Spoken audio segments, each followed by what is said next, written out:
Hello and welcome to a WOLV TV Spotlight interview. My name is Alex Marshall and I'm here with Peabody Award winner, observational filmmaker, Soda Kazuhiro. Soda actually has a history at the University of Michigan, having guest taught here with Professor Marcus Norns of the Center for Japanese Studies. Soda, welcome to the show. Hi, thank you for having me. Of course, thank you for joining us. So I would like to start by asking, who is Soda Kazuhiro and how did we get from Soda Kazuhiro, the religious studies major at Tokyo U, to Peabody Award-Winning documentary filmmaker? Oh, that's a big question. Who am I? Well, I was born and raised in Japan, in a town called Ashikaga. It's about an hour drive from Tokyo. When I joined the University of Tokyo to study, I was interested in the matter of life and death. And I wanted to understand why we live and why we die. And if we all die, why do we live? And I had that kind of question. And I think that kind of led me to pick the major as of religious studies. And I was really interested in doing that, and I studied pretty seriously. But then when I was graduating from the college, I didn't feel like going to the graduate school. I didn't feel I didn't really love reading books as much as other people who were becoming a scholar. And I was more active and I was more outgoing, and I didn't feel right to become a scholar. And I didn't know what to do with my life. And something told me, like, maybe I wanted to make a film, which was a crazy idea because I wasn't a cinephile, I was only watching like Hollywood movies or Jackie Chan but I don't know, something told me I wanted to be a filmmaker maybe, and maybe this is a chance for me to pursue. And I had this film, maybe I should go to New York and study filmmaking, and that's how it happened. So you work under 10 commandments. Yeah. Tell me a little bit about your work experience at HJK and how your working there led to your development of those commandments. Well, I studied fiction filmmaking when I was at the college in New York. It's called School of Visual Arts, film department. I was not interested in documentary at all. I didn't even take a single class of documentary. But then when I was graduating, I was looking for a job. And I went to a Japanese grocery store in Manhattan. And there was a bulletin board. And the paper said, like one of the ads said, we are looking for somebody who speaks Japanese and English and who knows how to make movies. That's me. Right? So I went to the interview, and they hired me. It happened to be a production company for documentaries, but documentaries for TV. And so I accidentally started making TV shows. And I really enjoyed it at first, but then gradually I got frustrated because, to make TVs, you are kind of you have to follow some set of rules and methods and styles. For example, you have to do a lot of research before shooting to write detailed scripts, and you have to follow the scripts when you shoot.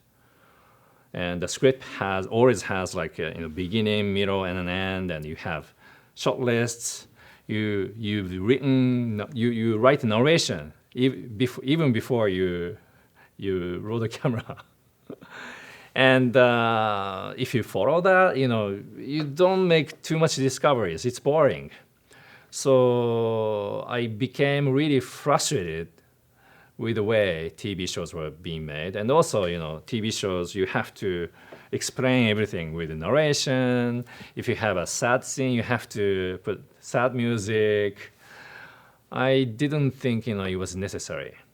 So when I started making my own films, I wanted to do the opposite. And that's why I came up with this, 10 commandments of observational filmmaking. And just in case our viewers don't know what those 10 commandments are, would you mind telling them a little bit about them? Sure. I can read it. I don't remember by heart, so I can read it. Okay, number 1, no research.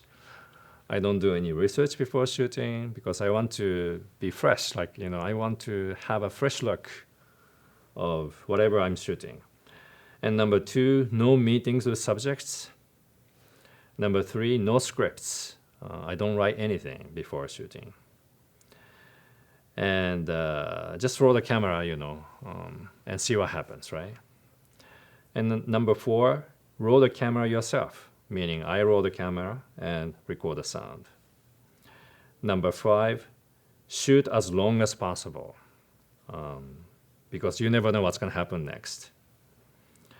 Number 6, cover small areas deeply, meaning you want to set your focus in a really limited area rather than shooting bits and pieces of everything, because in order to make good observation, you need to limit your scope.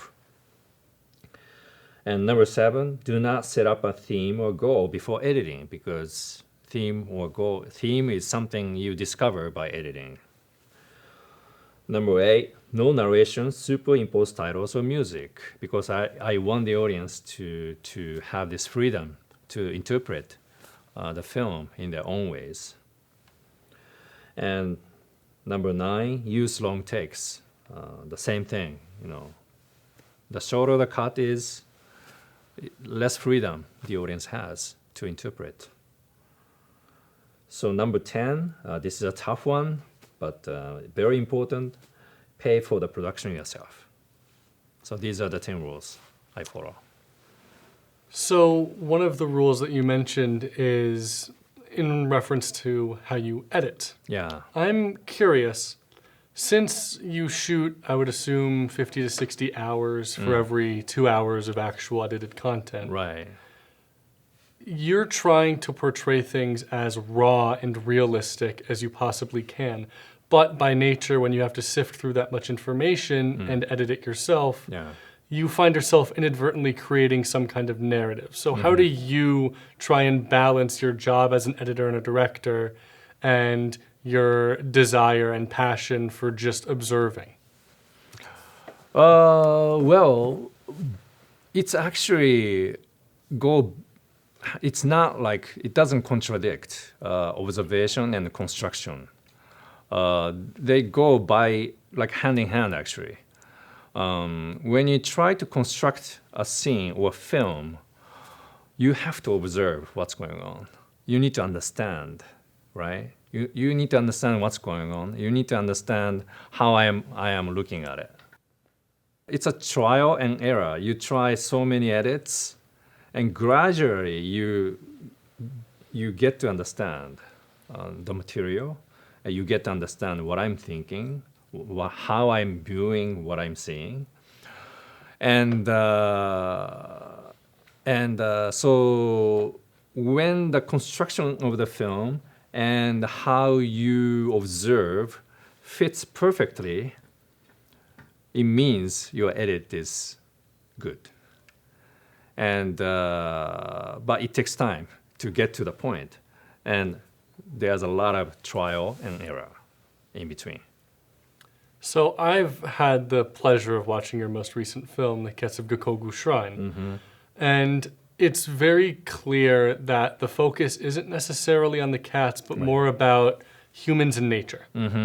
And you see in the end credits a little bit of the life and death cyclical nature that you expressed interest in studying.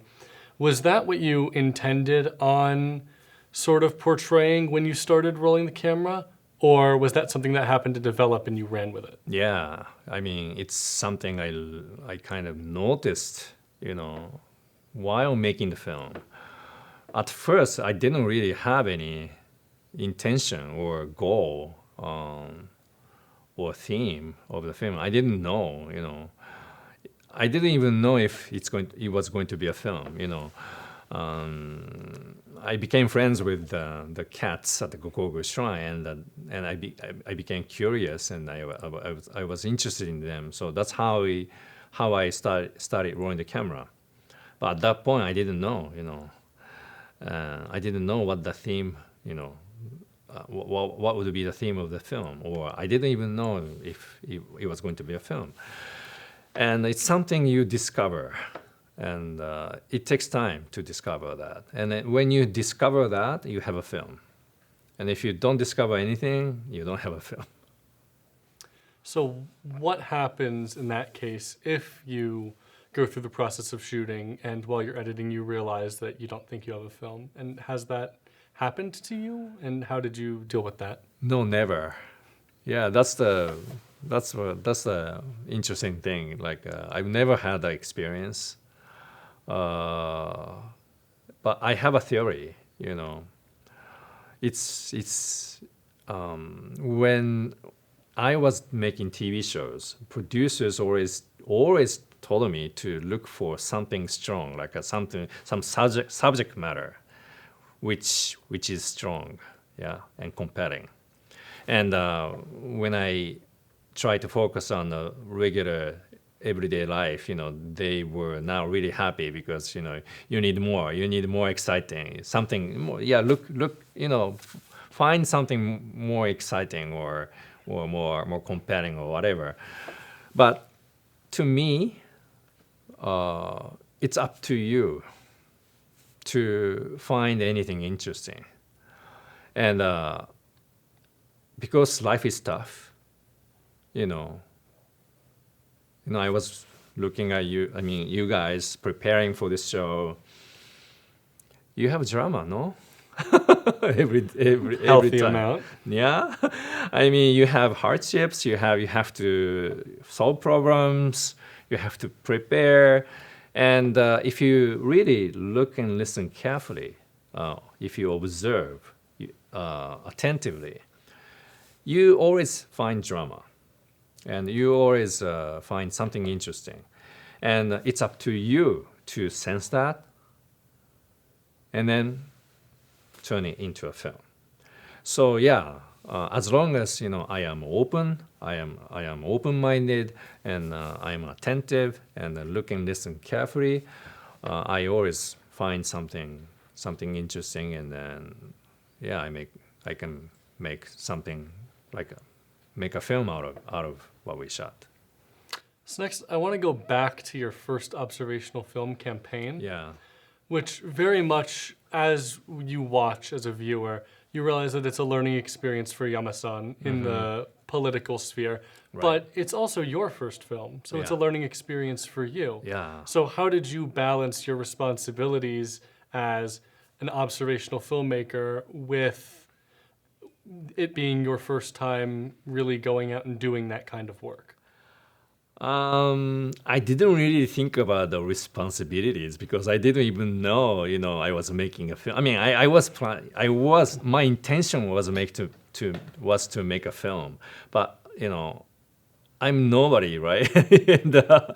and I didn't even know if whatever I came up with could be treated as a film from the world, Even if I have a complete film, if nobody wants to screen it in theaters, it's not a film. So yeah, I was just just excited to try my theory or desire to do the opposite of whatever I was doing when I was making TV shows. And yeah, it was really a learning experience. At the same time, it was liberating because I didn't have to pitch to the producers. Nobody was overseeing me. Yeah. But I felt also a pressure, because of that. I'm alone. I'm independent. Nobody's, watching me. It's really up to me, what kind of film I'm making. I cannot complain to anybody, like, my boss is saying blah blah blah blah, and then no, it's every decision is what my decision. So if the film sucks, it's because of me, not my boss. If we look through your filmography, we see you tackle a lot of very complex topics. A campaign focuses on the political democratic system in Japan, whereas mental focuses on mental health and mental illness. Did you ever think that perhaps your observational film style would be educational? Yeah, as a consequence, I'm not trying to make an educational film, but yeah, definitely.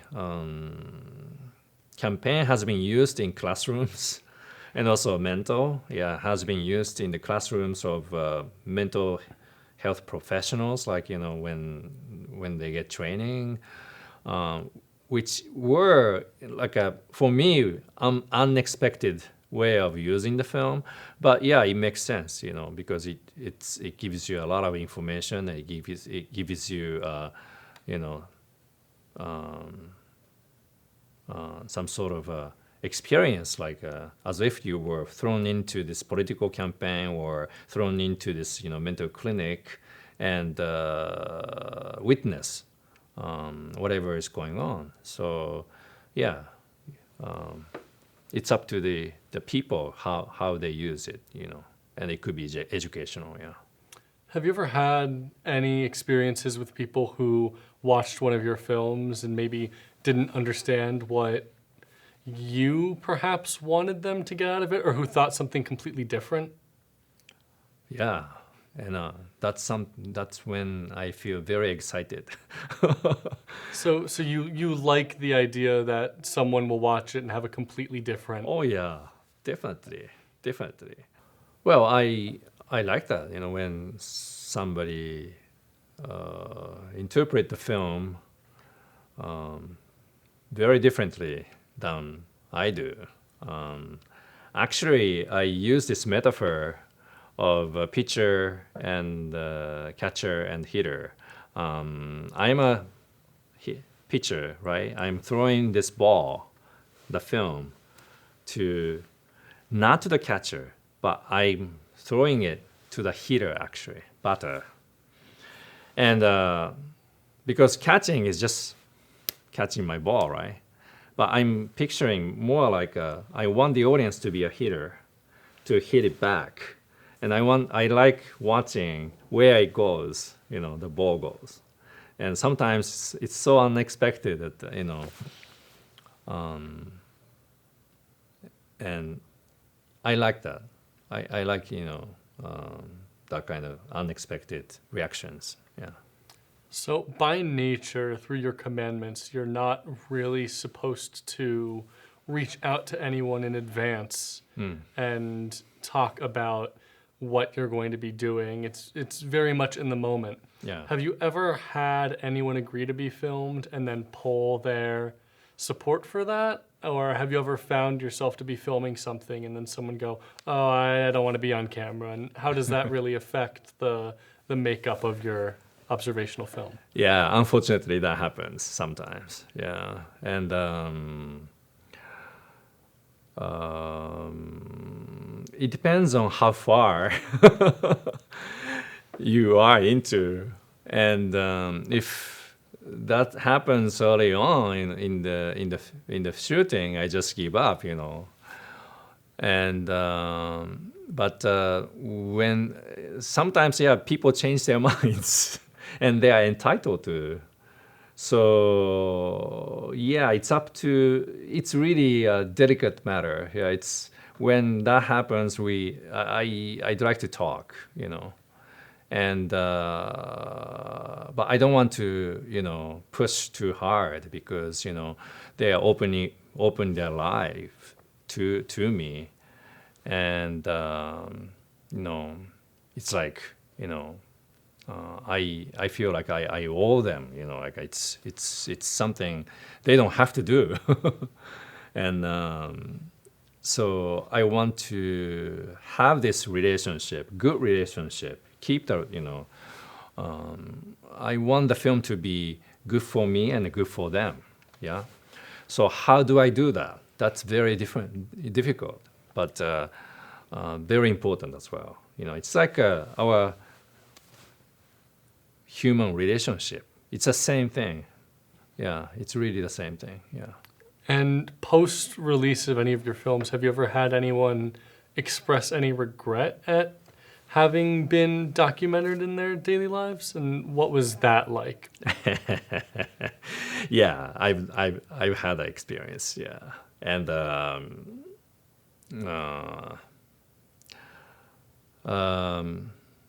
it's tough, but that's the reality, and that's something you cannot almost avoid sometimes. So you have to deal with that, and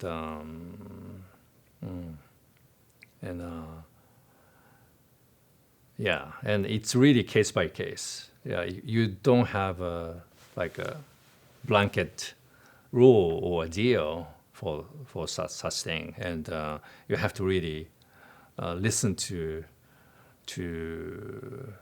the person and try to solve problems, if there is any solutions.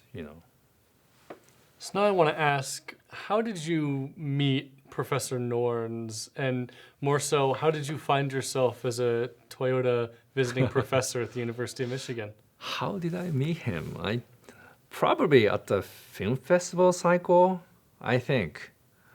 I clearly remember I met him in Europe, somewhere in Europe, when I showed Mental.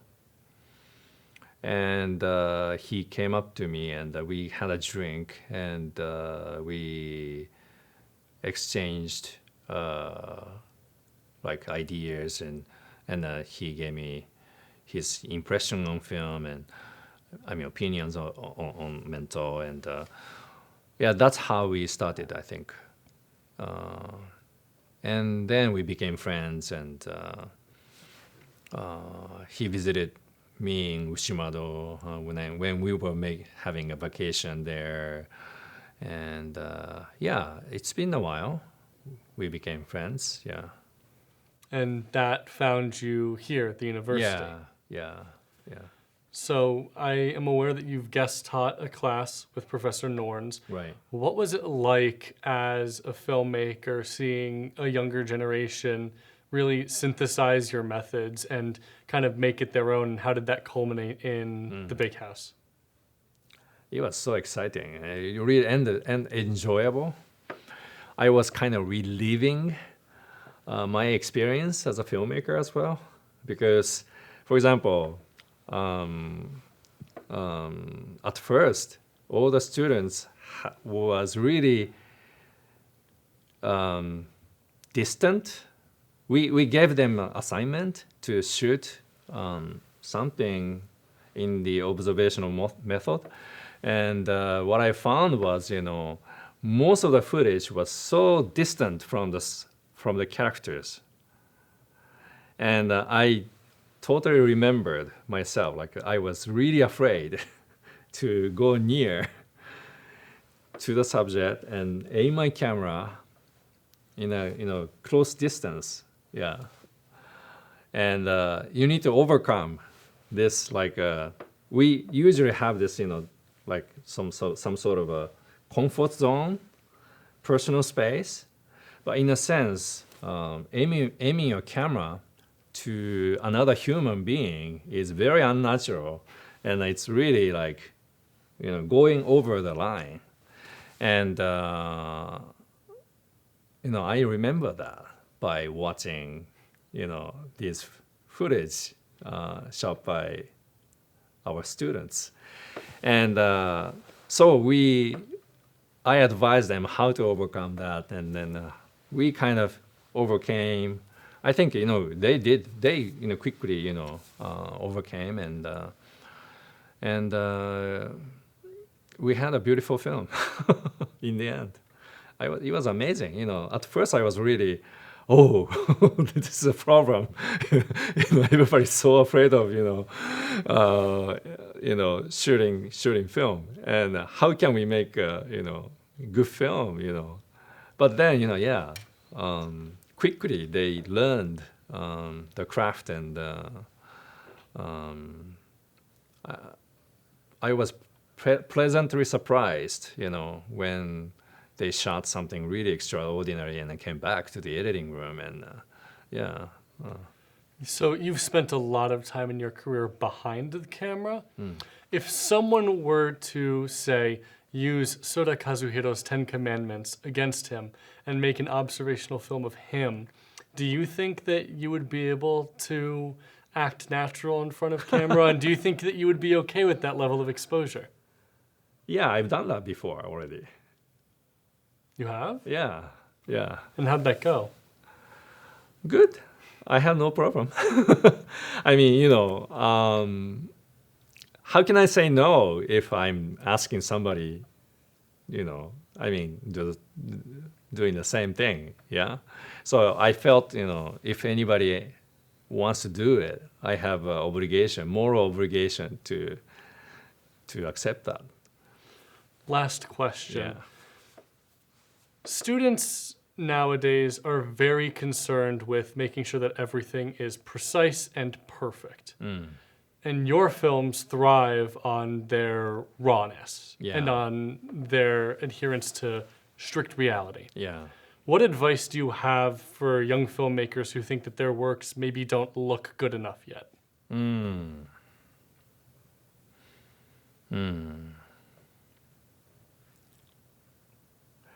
Good enough yet? What do you mean by that? Maybe not polished enough, or they're not comfortable submitting them to a film festival or whatnot.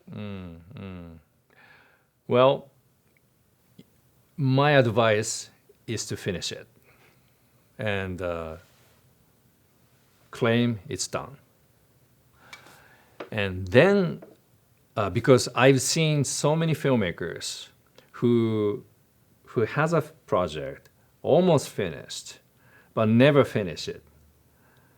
And I understand that psychology, because if you left it undone or incomplete, you have a possibility one day it may turn into a masterpiece, yeah? And that's comforting. And if you say it's finished, then, you have to face your shortcomings, you have to face some imperfections, and then you learn your limitation, and you have a chance to grow. So my advice is to finish it and submit it to festivals or whatever you want to show it to the public. And then you learn so much by showing it. And then you can make another film. If you just let it unfinished, you lose this very precious opportunity. Wow, thank you. That's all the time that we have today. Thank you so much for coming out here and joining us. We really appreciate you talking to us. Thank you so much. And for those of you who haven't gotten to watch any of Soda's films, highly recommend. They're available in the Michigan Ashworth Library, free to look at. This has been a WOLV TV Spotlight interview. Thank you and have a good night.